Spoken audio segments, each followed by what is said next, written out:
friends, welcome back to On Location Vancouver, brought to you with the generous support of TELUS STORYHIVE. I'm your host, Zara Durrani. Today we're here at the beautiful Bayside here with stunning views of downtown right behind me. We'll be speaking with one of the filmmakers at the Vancouver International Mountain Film Festival, Jereme Watt, director of Everest Dark, a powerful and deeply human film that goes beyond the summit stories we're used to hearing. This is a story about grief, courage, and the Sherpa community's sacred connection to the mountain. I'm so honored to have this conversation. Let's go in and speak with Jereme. Bonjour, welcome. Bonjour, comment ça va? Oui, très bien, monsieur. Okay, très bien. The way your Jereme is spelled, it made me wonder if it was French, if you were Francophone. Oh, well, in film school, my friends would call me Jereme, so they made note of the E at the end, but I think my parents just wanted to do something different. Something different. Well, it's very similar to like a French Jereme. So, Jereme, tell us about Everest Dark. I had the opportunity to look at the trailer. I missed the screening. I'm sad about that, but it looks unbelievable. It looks like some of the footage is like, I'm thinking how much money you guys spent into creating this film. Well, it was definitely a labor of love. It took over 10 years to complete. Part of the trouble with the time it took to do it was originally I wanted to follow Mingma Tsiri Sherpa, who was an international climber who was going to break the world record for most ascents by one person. At the time, it was 21, and he had 19. So traveled to Nepal. Had to fund it on my own, which is fine because I truly believed in the project and to some extent myself as a filmmaker. And we started filming, and Mingma was prepared to make a climb to get to 20, but unfortunately the earthquake struck, and that's when the entire trajectory of the story changed when he told me, well, I no longer want to climb Everest because the gods are quite angry and they're punishing us because we've left garbage on the mountain and it's been so disrespectful that I'm going to walk away from climbing. So that's kind of how the story started, and then it eventually changed. So how many times had you been to Nepal before finding out about his story and then deciding that this is what you wanted to share? Well, the first time I went to Nepal was in 2015 and started filming with him right away, and that's when the earthquake hit. So that was quite jarring in a lot of ways, but I was pretty determined to go back to finish the project, whatever it was going to evolve into, because I had, like I said, invested my own money. I wanted to have a short film completed at the very least. So in 2016, I went back with our director of photography, Kyle Sandilands, and we started filming again. And that's when Mingma told me, listen, I don't want to climb the mountain anymore, but I want to try to remove some garbage or bodies from the mountain, and then that will be something that God will see. That endeavor will have maybe appease the wrath that that God was kind of projecting on the Sherpa people. That's what he believed. Tell me about being in Nepal and how that impacted you as a filmmaker and how that impacted Everest Dark and filming something and sharing a story over 10 years. That's quite monumental. Well, I mean, filmmaking is beautiful because it can take you all around the world and introduce you to new cultures, and that's what I've always kind of found really appealing. And when I first landed in Kathmandu, it was a bit shocking because it is so different, and you have to make adjustments to what you're prepared to eat or what you're prepared to see and who you're prepared to meet. And those were all like wonderful experiences in itself. When we eventually flew to Glukla, which is the jumping off point for the Everest Base Camp trek in the beginning of our story, I was overwhelmed by the mountains. I mean, we live in the mountains here and we look up and we see them, but there it's just to such a majestic scale. Your head is tilted up even more, many more degrees higher than you would expect. And the air is very thin. So, I still remember when I first got off the plane in the airport and seeing the faces of the Sherpa and the porters and the people there looking at me, because I was struggling to adjust. It took quite a bit of time. But Mingma is an amazing guide. The Sherpa are wonderful people. They want to ensure that you're safe, you're healthy and happy. And so he watched out for us and took care of us. And I eventually found my feet and then just took in the scenery and proceeded from there. Beautiful. Your film challenges the Western framing of Everest. How do you hope audiences rethink the mountain after watching? Well, I was just saying to Ivan, who runs the Vancouver National Mountain Film Festival, I saw some amazing films, and a lot of the Western films typically like to celebrate their accomplishments, which is a great thing, a wonderful thing. I'm not going to throw rocks at anybody's reason why they want to challenge themselves and accomplish a feat like climbing a mountain faster than the last person or summit Everest or what have you. But what I was drawn to after interviewing many Western filmmakers for the documentary, I asked a lot of them, would you climb Everest if you couldn't post it on social media or tell your friends and family that you would do it? And a lot of them said no. And that kind of drew me towards the people, the Sherpa, who help a lot of Western people achieve those dreams. And so my perspective shifted a little bit once I started kind of listening more to Mingma and what he was trying to tell me, rather than my own personal projections of what I thought a heroic tale was going to be, which was, like I said, celebrating Mingma as somebody who's broken this world record. That wasn't important to him anymore. What was important to him was, his people and doing things under the eyes of what his religion taught him. So that's for me is something I'm quite happy that we were able to kind of authentically tell in the film Everest Dark. Can you talk a bit about the Sherpa belief that Everest was angry and how you wove that respectfully into the film? Well, Mingma he's a very humble human being. He doesn't quite articulate his thoughts the way that I'm used to working with like Western subjects. So it was quite challenging to, and he prays so often, and I'm not used to that because I don't do that myself so often. So it took a while to kind of just be patient. And eventually he opened up and was able to kind of explain reasons why he was doing things. And then I kind of wanted to, this film is a bit more of like a spiritual adventure, as you mentioned.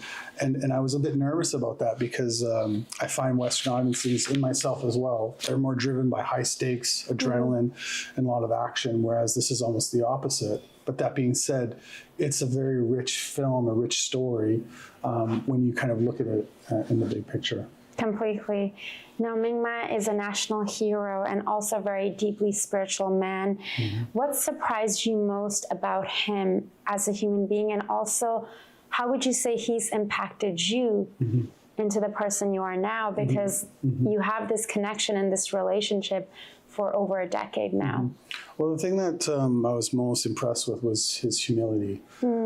He doesn't seek out attention. And for me, I was kind of wanting to give him attention. And that's kind of the nature of our business. We kind of are looking to celebrate stories and human beings. And I was surprised at first that somebody so quiet and so humble could be heroic, but because of his spirituality and his opinions and just who he was overall, and how so many people that I interviewed were just revered him. And I remember walking through a village, and the villagers whispering, "Mingma Tsiri, he's here," and they all kind of came around him, and there was adulation towards him, and I was really floored by that.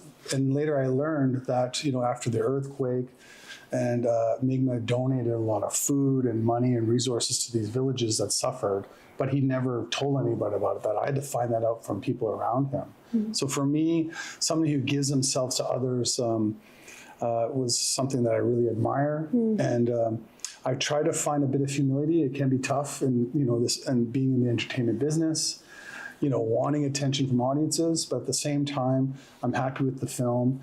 How people react to it, I'm very comfortable with that, and I don't necessarily need pats on the back. I just want to make more films. Was there a moment during filmmaking, I know it's like over a decade long, was there a moment during filming or many moments that were personally emotional for you? I would say originally when the earthquake hit, it was a really violent and shocking attack on your system, and then just to see the devastation like unfolding around you, there was a moment of selfishness where that occurred, and I thought, well, what's happened does not fit into my narrative of the story of telling being about breaking a world record. What am I going to do? But that was also something that was not exciting, but eye-opening, that in documentary you need to be fluid, you need to be able to pivot and adjust, and you need to listen and observe and document what you see in front of you, and worry about the things that might not be important later. But for me, making this film was important. It was a priority of mine, but I think it ended up working out in a positive way, the way the film that you see today. Obviously, I haven't seen the film yet. I'm really hoping to watch it soon. I'm curious about your crew. I'm curious, are you bringing crew from here? You know, your role, like how hands-on you are. Are you hiring crew on the ground? Like, what's the story? Well, originally it was just Kyle and I. He was the camera operator and director of photography. We went to Nepal a few times together just to kind of prove the concept, to shoot the development. And so he's been with me from day one. And when CBC originally greenlit the film, they thought, well... Congratulations. Oh, thank you. They said, well, you're a first-time filmmaker, so we want to make sure you have a really strong director of photography on hand. And I said, well, Kyle is that person. He is an incredibly strong director of photography, but we both didn't quite have maybe the credits that might satisfy the money they wanted to put behind this film. And so I said to Kyle, I said, listen, we need to write this proposal. They're asking for us to write our vision together. And he was a bit confused by that, seeing as what we had already delivered them. But we ended up writing a proposal that CBC believed in, and then they invested in us and trusted us to tell the story. So I'm really grateful not only to CBC for that, but also Kyle for sticking with me. But, and it's incredible that they're also wanting to fund projects that are international projects. Absolutely. I think they love the idea of it being told from an Indigenous perspective, even though I was the foreigner in their country. But we had a big Canadian crew as well that they did invest in, including Elias Sakely from Ottawa. He's climbed Everest quite a few times, and a very amazing cinematographer in his own right. And also Scott Simper, the other high altitude shooter that we had he's from Utah. Those two together were incredible. Because you have some amazing aerial shots that made me think of, was it 2020 or 2030, that film? And they have shots in there, and they actually filmed part of it here. And there's shots of like a little kid up in the mountains, or even the film with Ben Stiller, The Secret Life of Walter Mitty, which I love. And you know, it's all about adventure and like going out and seeing the world. And I lived in 7 different countries by the age of 7. So for me, like, I love moments of like, wow, like I seek moments that take my breath away. Tell me about the aerial shots. Like they are just, I'm sure when you're going through the footage and cutting the process, because there must be so many beautiful moments that it must be so hard to cut in between your interviews and sharing the story. Well, it's funny because I told Kyle and Ellie and Scott, be careful with how much you shoot, because you know, I need to make sure that we have the time to edit it, and just with all this amazing footage that we had back.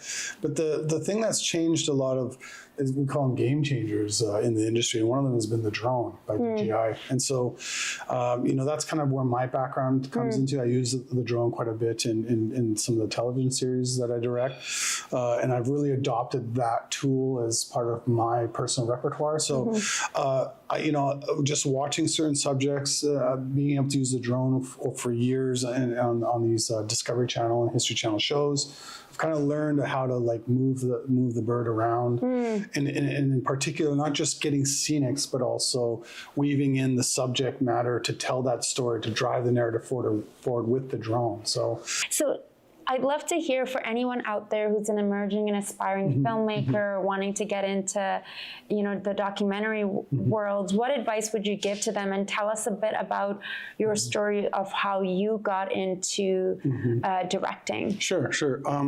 Well, the first thing I'll say to any aspiring filmmaker is, I think if you want to succeed almost in anything you want to accomplish, it's just two words. It's follow through. And then on top of that, I would try, if you, depending on what you want to do, if you want to direct, you got to direct shorts, and you got to align yourself with other people who if you don't write your own scripts, and you need to meet other writers, you need to write a script, you need to follow through and finish it, and then put it out there, and then move forward.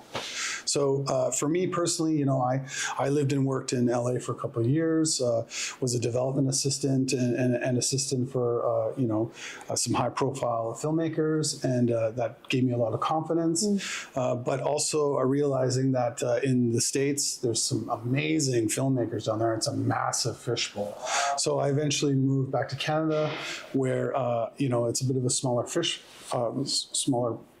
fishbowl, and ended up writing a script. It won about $30,000 that I could develop and direct into my own short film.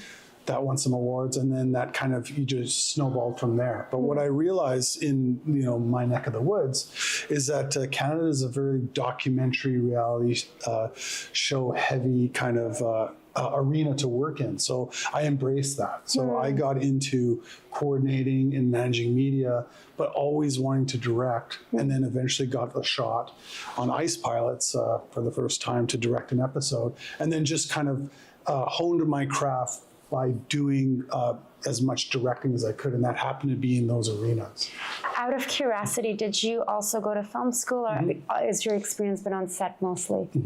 Yeah, I went to film school in SAIT. It was a 2-year film program. It was really hands-on. We made a lot of films.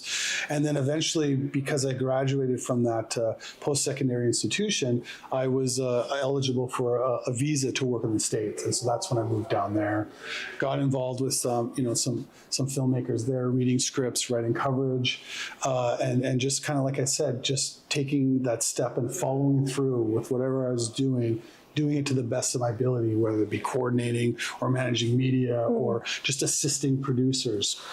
Putting yourself in the middle so you could soak up all the information. I feel like I haven't gone to film school other than studying acting, of course, full time and all of that. But I feel like there's something about being on set, and there's a set mentality that, I've done a lot of stuff like behind the scenes, like even like standing in and when you're immersed in that, every second, every minute counts. So that experience has trained me so much to, like, I was mentioning to Ivan, I'm like, I traveled and worked on shows independently, like around the world, and I can just assimilate crews. I don't know how, it's just a gift. And sometimes, different cultures, different personality, because we're so like used to here working on the CW and all the American, we're just like, every minute counts, like you're not wasting time, you'll have your little break. But I feel, it sounds like what you're saying is put yourself in the middle, surround yourself with people. Sounds like you've had some pretty good mentors. I would also say, on top of what you're saying, is you're learning things, whatever scenario you're in, and you're trying to apply them to your side projects, or what you really want to see yourself doing. So you can always do that. You should always do that. If, for example, I'm working on a excuse me, Highway Through Hell season 15 coming up, and also Rocky Mountain Wreckers in Utah, but I have my next film project that I'm working on the side that I want to get off the ground. So that's important. Always, whatever you're doing, apply it towards what you eventually want to do, maybe full time or on the side, or however you want to apply. Would you say that's like the creative hustle? It's like, I feel like in my brain, sometimes I have 100 tabs open because you're like, could do this, do that, that invoice, and then send the proposal for this and this job. But I guess we wouldn't want it any other way. We wouldn't like it any other way. Is there anything else you'd like to share about your filmmaking journey or Everest Dark before I let you go? Well, I just want to say, I just want to kind of thank Mingma Tsiri Sherpa and his family for, allowing me into his life and trusting me to tell his story. It was not easy to earn that, but I'm grateful that he let me into his life, and I really hope that audiences get to know him a little bit better, and I hope people enjoy the film. It's going to be on CBC's The Gem, March 6th, 2026. So if you don't see it in theaters where it's meant to be seen, hopefully you have a nice sound system at home and you can see it there. Amazing. Thank you so much, Jereme. Really appreciate it. Before we go, we must dig into some of this amazing vegetarian food that they brought us. Hopefully your gluten is okay. Okay, all right. We're going to try some of these veggie snacks that they brought us, and they've been so generous. And it turned out to be a gorgeous day in Vancouver. We brought you guys with some great views of the city, and we're gonna cheers to our little food and bon appetit. And thank you all for tuning in. This is On Location, brought to you with the generous support of TELUS STORYHIVE, and we're here at Bayside at Stamps Landing. Jereme, thank you so much. Thank you. Bon appetit. Bon appetit. Okay. Thank you again for joining us on Location Vancouver, brought to you with the generous support of TELUS STORYHIVE. I'm your host, Zara Durrani, and I can't wait to share more stories from Vancouver with you. See you soon. Thank you all for tuning in and watching On Location Vancouver. If you'd like to share your story with us and be a guest on the show, please scan the QR code and someone from our team will get in touch with you. We'll see you soon.